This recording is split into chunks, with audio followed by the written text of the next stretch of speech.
नमस्कार, आप देख रहे हैं हमारी खास पेशकश धन दौलत। मैं हूं साक्षी बत्रा। क्या आपको प्रॉपर्टी में निवेश करने में रुचि है? क्या आप एक ऐसी प्रॉपर्टी खरीदना चाहते हैं जिससे घर बैठे ही किराया आता रहे और आपके लिए एक एक्स्ट्रा सोर्स ऑफ इनकम बन जाए, लेकिन शायद फंड्स की कमी की वजह से आपने ऐसा नहीं किया?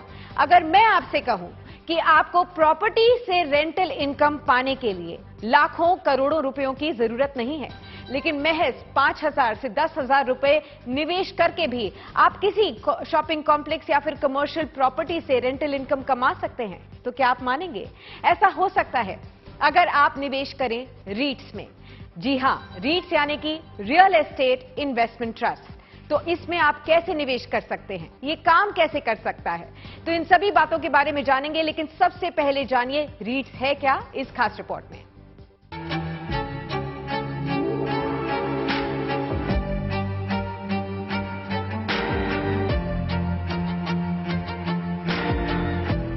क्या आप शॉपिंग कॉम्प्लेक्स में हिस्सेदार बनना चाहते हैं?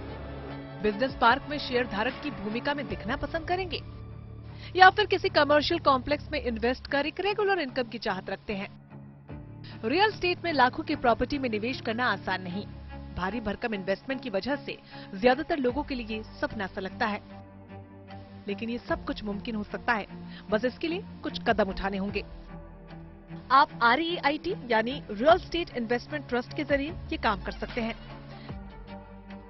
जिस तरह म्यूचुअल फंड की कोई स्कीम कई निवेशकों से पैसा जुटाकर शेयर या फिर बॉन्ड्स में निवेश करती है, उसी तरह REIT यानी रीट निवेशकों से पैसा जुटाकर रियल एस्टेट में निवेश करता है। Real estate investment trust commercial property में निवेश करता है। इसमें mall, shopping complex, business park जैसी कमर्शियल प्रॉपर्टीज हो सकती हैं। इसमें निवेश से इन्वेस्टर को किराए के तौर पर नियमित आय होती है। बाजार नियामक सेबी ने रीट की सीमा तय की है। जब भारत में रीट की शुरुआत हुई तो इसमें कम से कम 200 यूनिट में निवेश करना होता था। सेबी ने लॉट के साइज को 200 यूनिट से घटाकर 0.1 यूनिट कर दिया है, यानी करीब 350 से 450 रुपए से भी निवेश की शुरुआत की जा सकती है। सेबी के नए नियम से ज्यादा निवेशकों को REIT में निवेश का मौका मिला है। इस समय 3 रियल एस्टेट इन्वेस्टमेंट ट्रस्ट बाजार में लिस्टेड हैं, जिनके नाम है Brookfield India real estate trust, embassy office park और माइंड स्पेस बिजनेस पार्क। बहुत सारे लोग सही जानकारी के अभाव में अक्सर बड़ी गलतियां कर देते हैं। निवेश का कौन सा विकल्प दूसरे से बेहतर है या ज्यादा फायदेमंद है, ये जानना बेहद जरूरी है। Bureau report, good news today. और अब वक्त है हमारे आज के खास मेहमान के स्वागत करने का। विवेक मशरानी, जाने माने फाइनेंशियल एडवाइजर, अब हमारे साथ जुड़ चुके हैं। स्वागत है विवेक जी आपका धन दौलत के इस खास कार्यक्रम में। हम आज रीट्स के बारे में बात कर रहे हैं, तो सबसे पहले हमारे सभी दर्शकों को आप ये समझाइए कि आम जनता, आम लोग रीट्स में कैसे निवेश कर सकते हैं, कहां पर उनको रीट्स के लिए अप्लाई करना होगा? तो रीट्स में निवेश करना बहुत ही इजी है एक्चुअली। जैसे हम शेयर खरीदते हैं मार्केट में, वैसे ही आप BSE या NSE पे जाके आप रीट्स के शेयर्स बाय कर सकते हैं। It's like as good as buying shares. और उसके लिए कहीं अप्लाई नहीं करना है। अगर आपके पास normal trading and demat account है तो आप कभी भी कहीं से भी ड्यूरिंग द मार्केट आवर्स इसको ले सकते हैं। ठीक है, तो मार्केट आवर्स के बीच आप एक्सचेंजेस पर जाकर जैसे आप स्टॉक्स खरीदते हैं वैसे ही आप रीट्स भी खरीद सकते हैं। तो एक सवाल आई एम श्योर हमारे सभी व्यूअर्स के मन में होगा कि कितना पैसा उनको इन्वेस्ट करना होगा रीट्स खरीदने के लिए, तो ये समझाइए। ये बहुत इंटरेस्टिंग सवाल है, क्योंकि काफी बार हमें लगता है कि यार प्रॉपर्टी खरीदने ये तो 50 लाख 25 लाख चाहिए, बैंक से लोन लेना पड़ेगा। और रीट्स में ये बहुत ही अच्छा फायदा है, क्योंकि आप एक यूनिट भी खरीद सकते हो। और एक यूनिट जैसे एम्बेसी का रीट है, उसका प्राइस होता है लाइक 300-370 काइंड ऑफ प्राइसिंग। तो आप एक शेयर भी खरीदना है तो 300-400 रुपए में खरीद सकते हैं बेस्ड ऑन द प्राइसिंग। जैसे शेयर का प्राइस फ्लक्चुएट होता है, उसका भी प्राइस फ्लक्चुएट होता है। बट अगर आपके पास 500-1000 रुपए भी है तो उससे भी स्टार्ट कर सकते हैं। और फिर इंक्रीमेंटल आप जितना भी यूनिट लेना चाहते हैं, आप 10,000, 20,000, 1 लाख जितना भी डालना चाहते हैं आप डाल सकते हैं। ठीक है, तो रीट्स में निवेश से कितना रिटर्न आमतौर पर मिलता है? जो लोग अब आपको सुन के अगर रीट्स में निवेश करना चाहें तो उनके लिए ये जानकारी बेहद जरूरी होगी कि वो कितना रिटर्न एक्सपेक्ट कर सकते हैं। बिल्कुल, तो जैसे कमर्शियल प्रॉपर्टी होती है राइट, अगर आप कोई ऑफिस स्पेस लेते हैं, फिजिकल प्रॉपर्टी लेते हैं, तो उसमें 2 तरीके के रिटर्न्स मिलते हैं आपको। एक होता है आपका जो रेंटल इनकम, आपको जो किराया आता है वो, और दूसरा होता है जो आपकी प्रॉपर्टी की अंडरलाइंग प्राइसेस बढ़ती है, वो 2 रिटर्न होते हैं। सेम चीज यहाँ पे भी होती है, आपको एक रेंटल इनकम आती है और जो भी आपका प्रॉपर्टी का अंडरलाइंग प्राइसेस बढ़ता है वो आपके शेयर प्राइस इंक्रीज में रिफ्लेक्ट करता है। ओनली थिंग इज कि इसमें जो भी मार्केट का थोड़ा सा सेंटिमेंट भी आ जाता है, तो अगर मार्केट बहुत ही बेरिश है तो थोड़ा बहुत इसमें फ्लक्चुएशन आ सकता है, बट ये 2 मेजर काइंड ऑफ रिटर्न्स इसमें मिल सकते हैं। ठीक है, तो ये भी समझाइए कि किस किस टाइप के रीट्स होते हैं, कहां कहां वो निवेश करते हैं, और क्या भारतीय निवेशकों को रीट में निवेश करके इंटरनेशनल प्रॉपर्टीज में भी निवेश करने का मौका मिल सकता है? यस, तो बेसिकली 3 लिस्टेड मेन रीट्स है इंडिया में। एक है ब्रुकफील्ड, एक है माइंडस्पेस और एक है एम्बेसी ऑफिस रीट जी। और ये तीनों रीट्स इंडिया में डिफरेंट प्लेसेस पे इन्वेस्ट कर रहे हैं। तो जैसे एम्बेसी की बात की जाए तो उनका मेजर इन्वेस्टमेंट है टेक पार्क्स जो बेंगलोर में है, काफी दूसरी प्रॉपर्टीज उनकी मुंबई में है और अक्रॉस द इंडिया जो मेजर सिटीज है उसमें उनकी प्रॉपर्टीज रहती है। मेजरली ये व्हीकल अभी इंडियन प्रॉपर्टीज और इंडियन इन्वेस्टर के लिए खुला है। अभी इंटरनेशनल मार्केट में ये लोग ज्यादा एग्रेसिव नहीं है। फ्यूचर में अगर रेगुलेशंस परमिट करते हैं और स्मूथ होता है ये ट्रांजैक्शन तो वो भी ओपन हो सकता है, बट एज ऑफ नाउ काफी लिमिटेड ऑप्शंस है और मेनली फोकस इनका इंडियन मार्केट्स में होता है। ठीक है, तो ये समझाइए कि रीट्स में निवेश करने के प्रोज और कॉन्स क्या हैं, क्या अच्छी बातें हैं और क्या बुरी बातें हैं? तो सबसे best thing about REIT is कि आप कभी भी कहीं से भी उसको एक्सेस कर सकते हैं, राइट? जब भी मार्केट आवर्स खुले, आप कहीं गोवा में बैठे हैं या मुंबई में बैठे हैं या कैब में ट्रैवल कर रहे हैं, आप ऑर्डर डाल सकते हैं, जो आप फिजिकल प्रॉपर्टी में नहीं कर सकते। आपको पूरा ड्यू डिलिजेंस करना पड़ता है, काफी सारे आपको लॉयर्स को बिठाने पड़ते हैं, वो पूरा पेपर वर्क चेक करेंगे और तब जाके आप पूरी प्रॉपर्टी में इन्वेस्ट करेंगे। और उसमें बहुत बड़ा टिकट साइज लगता है, राइट? आपको कोई भी कमर्शियल प्रॉपर्टी चाहिए तो उसमें 50 लाख से 1 करोड़ तक का भी निवेश जा सकता है। तो एक टिकट साइज का बहुत फायदा है रीट्स में। दूसरा, लिक्विडिटी का बहुत बड़ा फायदा है क्योंकि आप जब भी चाहे उसको सेल कर सकते हैं। जब भी मार्केट ओपन है, आपने एक झटके में 2 सेकंड में आप इनफैक्ट पूरा आपका जो भी अमाउंट है वो बेच सकते हैं, तो वो एक काफी इजी चीज हो जाती है। तीसरा चीज है maintenance, right? As a individual अगर आप बिजनेस कर रहे हैं या सैलरीड है तो आपके लिए बहुत डिफिकल्ट होता है प्रॉपर्टी को मेंटेन करना, उसको वहां पे जाके टेनेंट्स पे लगवाना, उसका पेपर वर्क करना, अगर कोई तोड़फोड़ हुई है तो उसका लीगल वर्क करना, तो ये सब हैसल से कंप्लीटली आपका सब हट जाता है एफर्ट। और इन टर्म्स ऑफ कॉन्स बोला जाए तो ये थोड़ा सा मार्केट सेंटिमेंट्स को रिलेटेड है, प्लस आपका कंट्रोल नहीं है इस पे। तो आपको जो रीट का जो प्रॉपर्टी का जो मैनेजर है उसके डिसीजन पे आपको डिपेंड करना है कि हाँ, ये अगर मैनेजर सही से चलाता है, सही से उसका प्रॉफिट लेके आता है तो आपको फायदा होगा। जैसे नॉर्मल कंपनी में होता है, राइट? जैसे आप शेयर लेते हो कोई भी कंपनी के तो उसमें कंट्रोल उसके सीईओ का होता है। जब आप खुद कंपनी चलाते हो तो आपका फुल कंट्रोल होता है। तो एक्सेप्ट कंट्रोल, आई थिंक बाकी सारी चीजें काफी इंटरेस्टिंग है in terms of liquidity, in terms of flexibility और in terms of ticket size जब आप रीट खरीदते हैं तो।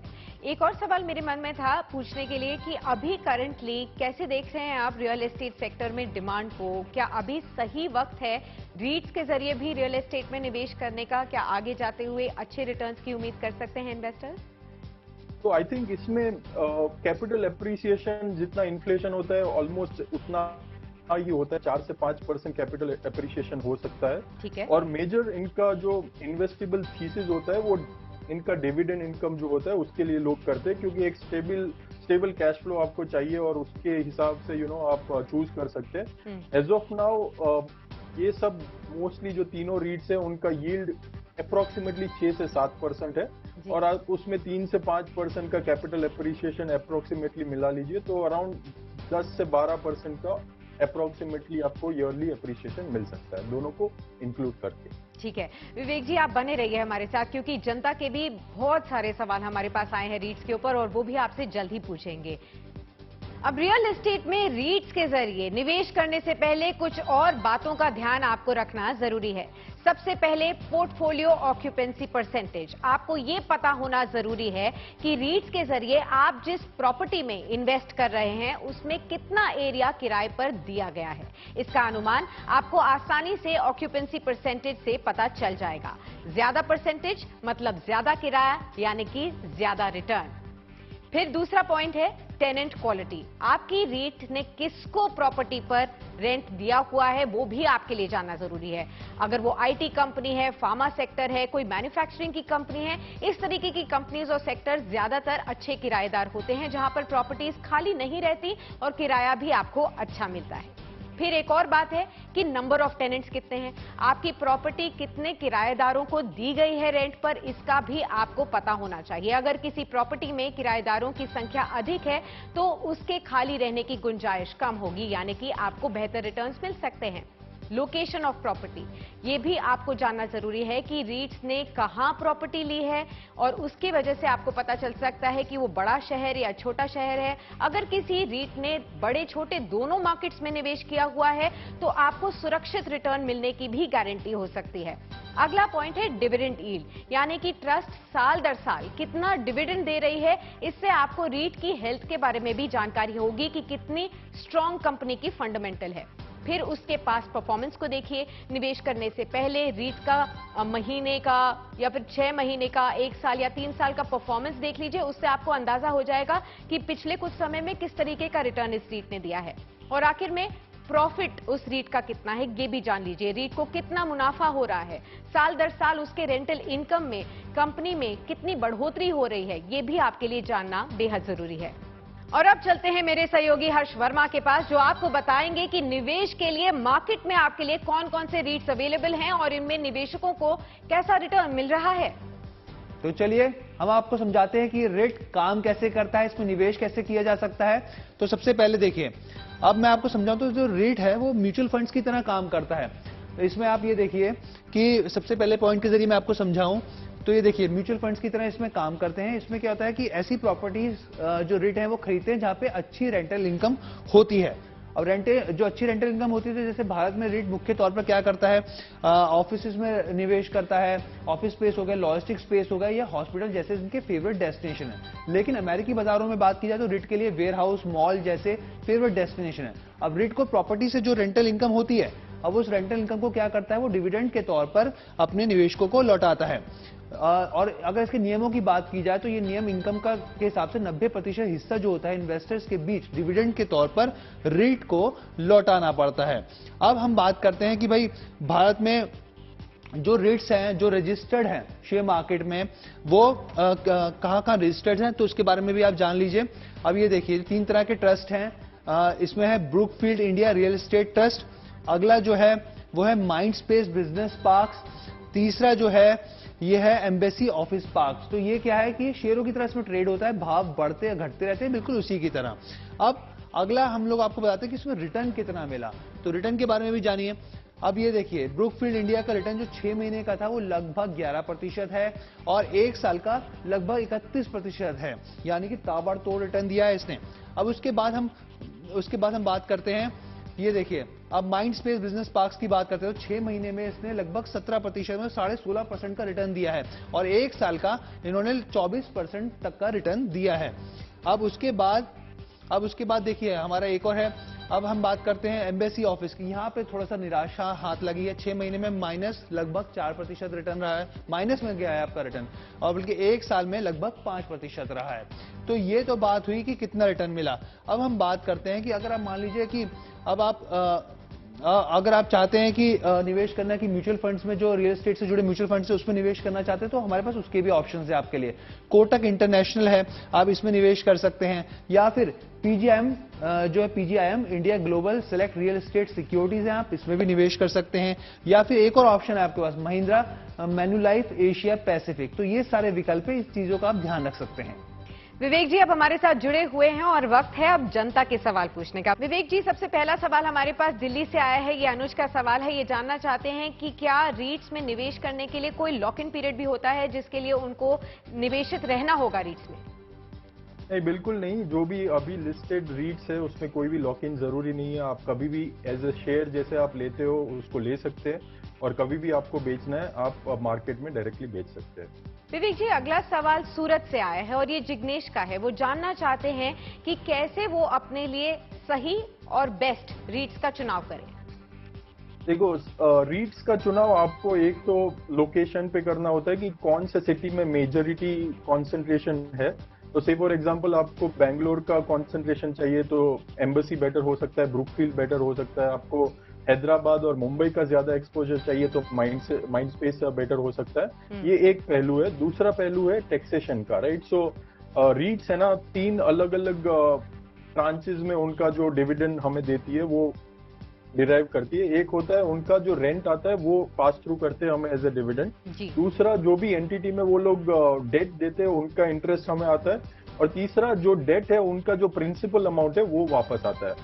तो जो टैक्सेशन है इंडिया में राइट नाउ वो इंटरेस्ट के ऊपर है। तो आपका जो भी नॉमिनल टैक्स है उसके ऊपर आपको टैक्स लगता है। तो सपोज आप लोअर टैक्स ब्रैकेट में है तो आप ज्यादा रेंटल इनकम और इंटरेस्ट इनकम वाला ले सकते हैं। अगर आप हायर टैक्स ब्रैकेट में है तो जो भी कम से कम इंटरेस्ट इनकम देता है और जो भी डिविडेंड बाकी का आता है उस पे आप फोकस कर सकते हो। तो आपका आफ्टर टैक्स जो यील्ड है ना वो बहुत मायने रखता है जब आप रीट्स को सिलेक्ट करते हो। जी, आपने बहुत जरूरी बात बताई है और इसी से रिलेटेड अगला सवाल हमारे पास आया है। ये रांची से रंजन का सवाल है। वो भी यही जानना चाहते हैं कि रीट्स में निवेश करते हुए जो भी उन्होंने अगर मुनाफा कमाया है तो उस पर कैसे और कितना टैक्स लगेगा, वो ये जानना चाहते हैं। उनकी टैक्स ब्रैकेट भी उन्होंने 30% बताई है।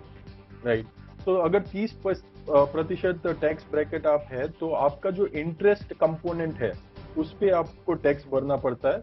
तो जैसे मैं एम्बेसी का ही एग्जांपल दूं, राइट। सो लास्ट क्वार्टर उन लोगों ने अराउंड 5.5 रुपए या 6.25 रुपए के आसपास डिविडेंड दिया था। वो 6.25 रुपए में अप्रोक्सीमेटली 50 या 60 पैसे का कंपोनेंट था, इंटरेस्ट कंपोनेंट। तो आप जो 60 पैसे उसके ऊपर आप 30% का नॉमिनल जो भी आपका टैक्स ब्रैकेट है उस पे आप भरेंगे। बाकी अगर एसपीवी लेवल पे जो होल्डिंग कंपनी लेवल पे उस पे वो लोग टैक्स भर रहे हैं तो बाकी का जो रेंटल इनकम है और जो प्रिंसिपल जो डेट अमोर्टाइजेशन का है वो टैक्स फ्री रहता है। तो अगर आप हायर टैक्स ब्रैकेट में है तो आपको जो इंटरेस्ट कंपोनेंट है वो कम से कम रखना है, वैसा रीट चूज करना है। और आई थिंक अभी जो 3 ऑप्शंस अवेलेबल है उसमें एम्बेसी में वो कंपोनेंट लिस्ट है तो उस पे आपका डिसीजन मेकिंग काफी डिपेंड कर लेता है। ठीक है, अगला सवाल भी ले लेते हैं। ये मुंबई से आया है, नीलेश का सवाल है। ये जानना चाहते हैं क्या रीट्स में निवेश करके उनको डिविडेंड भी मिल सकता है? यस, तो पूरा इनकम डिविडेंड में आता है। और लास्ट सवाल में एक और पॉइंट ऐड करना चाहूंगा। जो भी कैपिटल गेन्स होता है, जो आपका एप्रिसिएशन होता है, सपोज आपने 400 रुपए पे वो रीट का शेयर लिया और वो 500 रुपए हो जाता है, आप 500 रुपए में बेच देते हैं। विद इन 3 इयर्स आपको शॉर्ट टर्म कैपिटल गेन्स भरना पड़ता है 15%। और उसमें शायद इंडेक्सेशन के बेनिफिट भी मिलते हैं, वो आपके सीए से या टैक्स कंसल्टेंट से चेक करना चाहिए। और जो लॉन्ग टर्म आपको लगता है वो 3 ईयर के बियॉन्ड लगता है, तो 10% LTCG आपको लगता है अगर आप कैपिटल एप्रिसिएशन या कैपिटल गेन करते हैं रीट्स पे। ठीक है। साथ ही अगला सवाल भी एक और आया है पटना से और ये मृणाल का सवाल है। ये जानना चाहते हैं कि क्या रीट्स पे निवेश करने के लिए डीमैट अकाउंट जरूरी है? बिल्कुल, डीमैट अकाउंट जरूरी है। तो इसका भी डीमैटेरियलाइज फॉर्म में जैसे बाकी शेयर लेते हैं वैसे ही आपको लेना है। तो आपके लिए ट्रेडिंग और डीमैट अकाउंट बहुत जरूरी होता है अगर आपको परचेस करना है तो। ठीक है, एक आखिरी सवाल ले लेते हैं जनता के सवालों में से। ये बेंगलुरु से सवाल आया है, याशिर का सवाल है। वो जानना चाहते हैं कि इन्वेस्टमेंट पोर्टफोलियो का कितना हिस्सा उन्हें रीट्स में लगाना चाहिए। देखो, इसमें आपकी एज और आपकी रिस्क प्रोफाइल से आपको अपना पोर्टफोलियो एलोकेशन डिटरमाइन करना चाहिए और उसके लिए आपको कोई भी फाइनेंशियल एडवाइजर की हेल्प लेनी चाहिए। तो based on your risk profile और जो भी आपका ओवरऑल प्रोफाइल है उसके हिसाब से आपको परसेंटेज एलोकेट करना चाहिए। मैं पर्सनली अराउंड 10% मेरा रियल एस्टेट में करता हूं और वो 10% में से अराउंड 5% मैंने लिक्विड रीट्स में रखा है, बाकी मैंने फिजिकल रियल एस्टेट में रखा है। तो ये पर्सन टू पर्सन डिपेंड करता है। आपका जो भी रिस्क एपेटाइट है और आपका जो भी ओवरऑल प्रोफाइल है उसके हिसाब से आपका जो रियल एस्टेट का एसेट एलोकेशन है उसमें आप सोच सकते हैं इसको पोजीशन करने का। ठीक है, बहुत बहुत शुक्रिया विवेक जी इस खास कार्यक्रम में हमारे साथ जुड़े रहने के लिए और जनता के तमाम सवालों के जवाब देने के लिए। उम्मीद करते हैं हमारे सभी व्यूअर्स के मन में जो भी रीट्स को लेकर डाउट्स हुए हों वो आज क्लियर हुए हों। बहुत बहुत शुक्रिया अपना समय हमें देने के लिए। थैंक यू सो मच साक्षी। धन दौलत के इस खास कार्यक्रम में बस इतना ही। जल्द मुलाकात होगी। अगले हफ्ते भी एक और नए मुद्दे को लेकर आपके सामने हाजिर होंगे। तब तक के लिए अगर आपके मन में पर्सनल फाइनेंस को लेकर कोई भी सवाल है तो हमें लिख भेजिए धन.दौलत@GNT TV पर। तब तक के लिए नमस्कार।